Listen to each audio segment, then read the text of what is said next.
Am I the a-hole for refusing to let my sister move in after she called the cops on me over my car?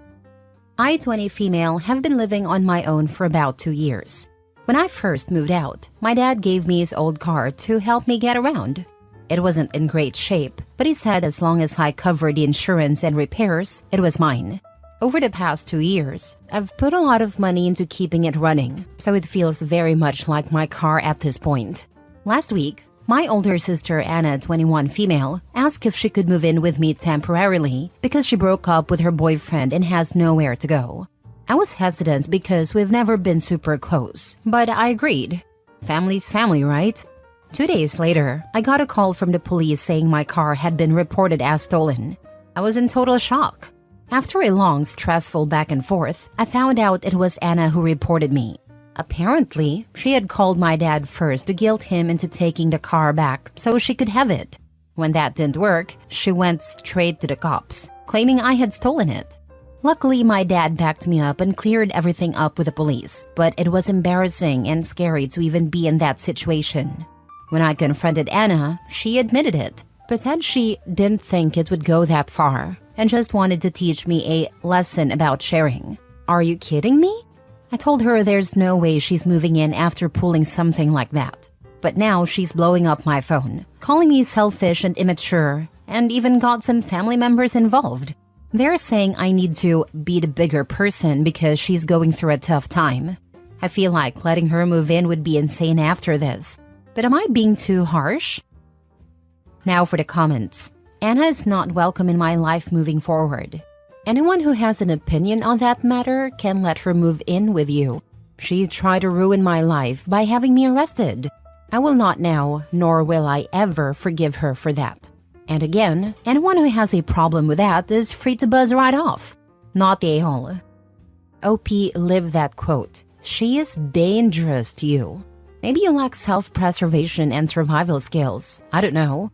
But this isn't even debatable. You should be pushing for her prosecution. Also, you need to secure your home. She will retaliate.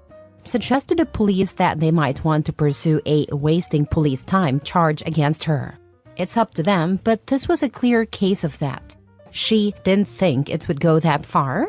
She hoped it would go further, that you would be arrested and jailed, and she could take both the house and car scot-free.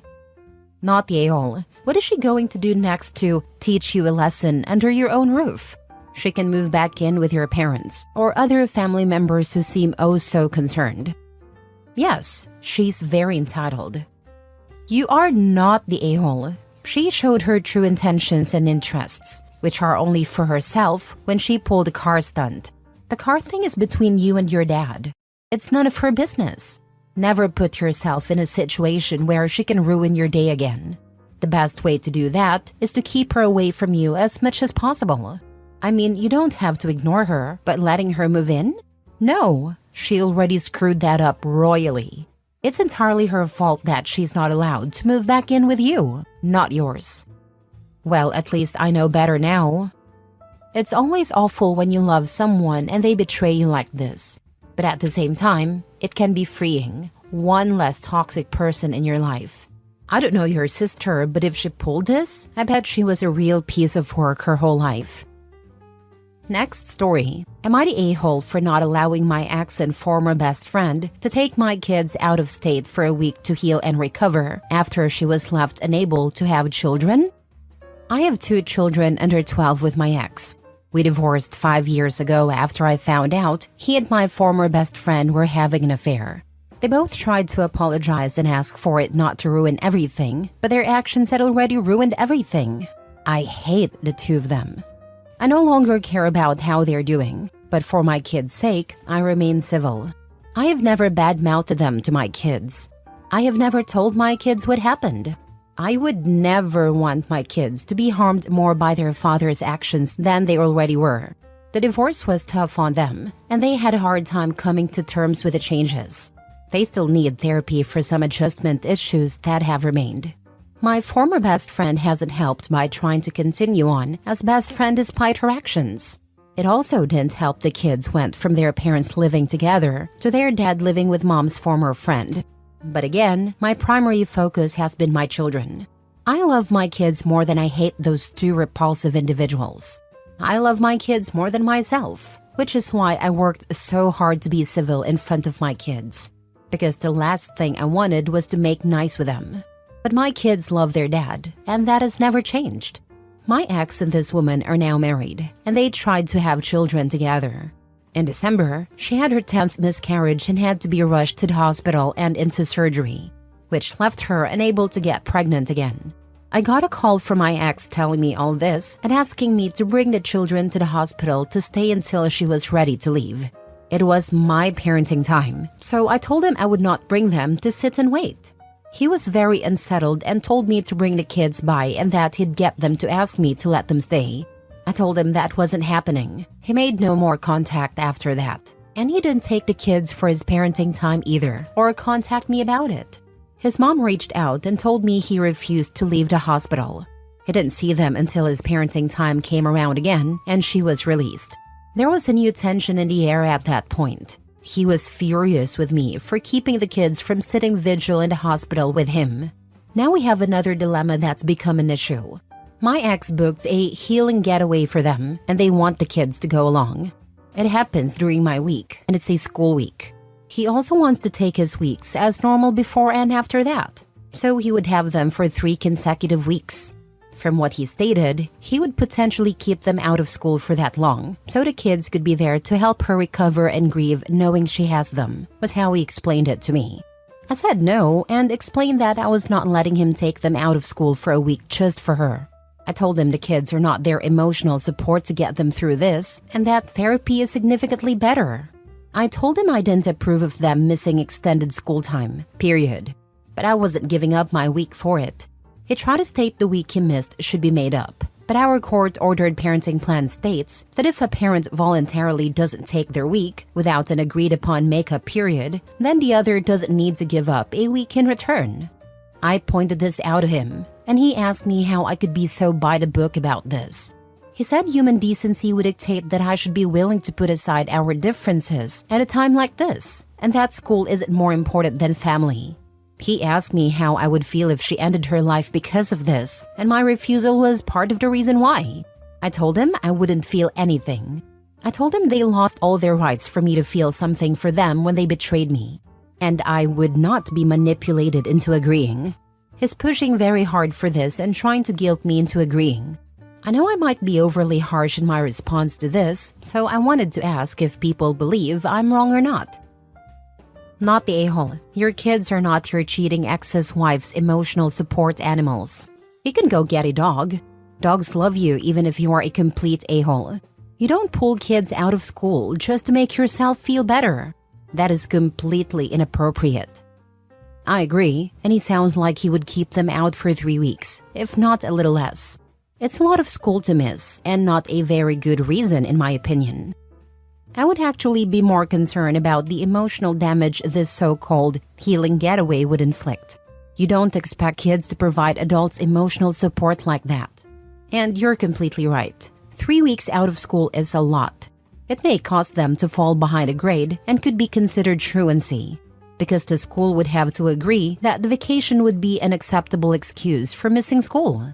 So many things are wrong with your selfish idea. You don't. They're so very wrong for it, and they do not see it. Plus, there's a lack of care about the impact on the kids emotionally and educationally. Not trying to scare you at all, but your ex trying to help her heal by having the kids for 3 weeks is ridiculous. He wanted the children during week to sit vigil with him in a hospital, which could have been quite traumatizing to them. For some reason, that didn't occur to him at all. He seemed only focused on her needs. But 3 weeks is plenty of time for the two of them to disappear with your children.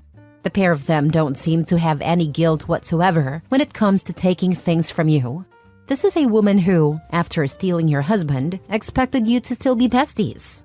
Why wouldn't she want to take your children now that she can't have her own? Because in her mind, you can have more.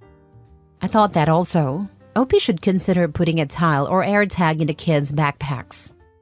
Backpack, shoes, hair ties. More than one is my idea. Next story. Am I the a-hole for telling my wife to stop treating her sister so badly after her sister confessed to having feelings for me? My wife and I have been married for 10 years and together for 12. We have 2 children. My sister-in-law, Jenna, is a single mom, as her husband sadly passed away 7 years ago.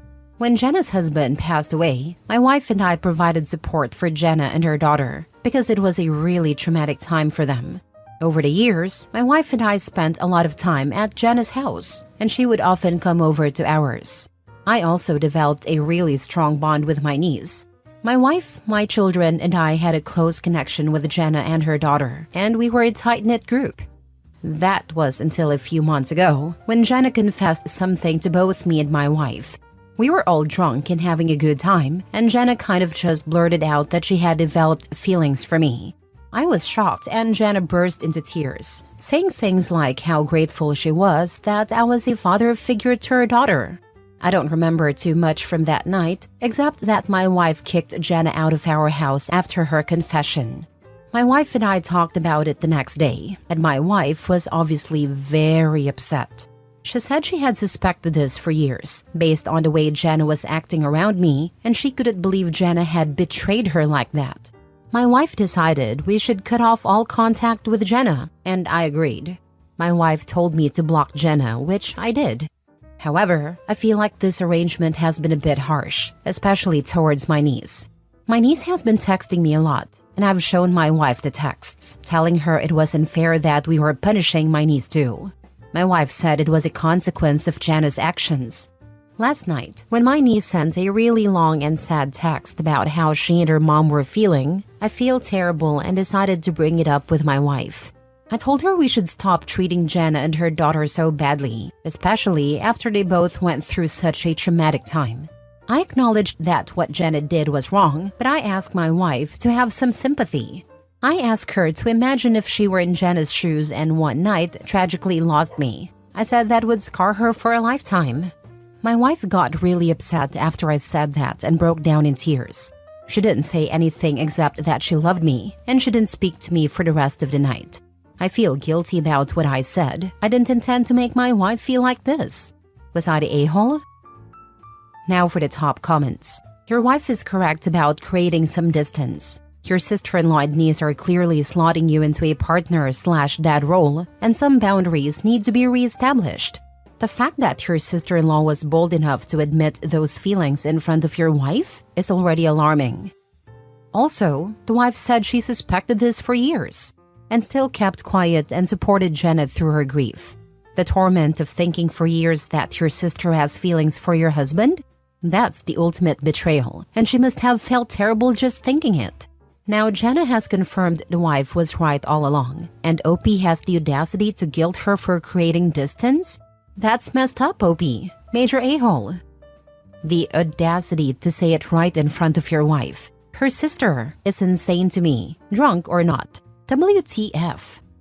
Not to mention how ridiculously hypocritical is it for him to tell his wife to put herself in her sister's shoes after getting stabbed in the back, while he can't be bothered to put himself in his wife's shoes. Not only is he hypocrite, but it's been 7 years.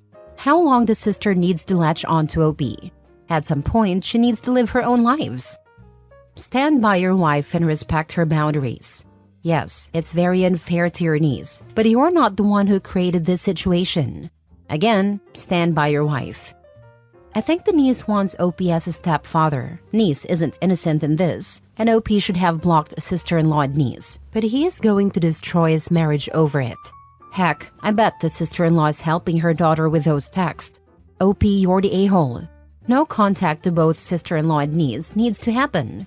Your wife and children come before anyone, especially a potential home wrecker. Last story. Am I the a-hole for refusing to attend family dinners because my parents keep treating me like the problem child? So I, 21 female, feel like I'm losing my mind here. I need to know if I'm totally out of line. My family has always had this unspoken golden child versus problem child dynamic. My older sibling, 26, is the golden child. Straight A student, great job, married, basically the poster child for success. Then there's me. The one who didn't follow the perfect plan. I'm in college and working part-time while figuring out what I want to do with my life. But apparently that's not good enough for my parents. Every family dinner turns into them grilling me about when I'm going to get my life together. Or why can't I be more like my sibling? Meanwhile, they're praising my sibling for breathing. The final straw was last week. We were at dinner and my mom straight up said, "It's just so disappointing that you're not living up to your potential." I tried to laugh it off, but it hurt.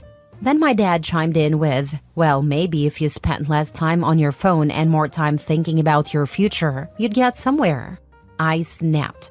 I told him I'm doing the best I can, and that is hard enough without feeling like a failure every time I see them. My mom rolled her eyes and said, "We're only hard on you because we care," which feels like the biggest cop-out ever. So, I told them I'm done coming to family dinners if they're just going to use me as their punching bag. Now they're acting like I'm the one being dramatic and immature. My sibling even texted me, saying I'm making things awkward and should just let it go, because they're just trying to help. But I don't think constantly comparing me to my sibling and putting me down is helpful. I just wanted to enjoy dinner without feeling like a disappointment. 6 months. Do not talk to them for 6 months. If you back up your words with action, they will learn to shut up. They know they're right. Let them stew. The first words you speak after that should be, "If you ever do it again, 1 year. Try a dinner. If they do it again, just go for the year." Heck, this will help your mental health a ton. No sibling either. If he doesn't tell them to shut up, he needs a timeout as well. Not the a-hole. Also, OP, you're doing freaking great holding life together the best way you can. This internet stranger is proud of you. Bummer your family don't see it. That's on them. No contact works. I did it with my dad. I didn't speak to him for 4 months. And once I finally did, he actually listened when I said, "Enough."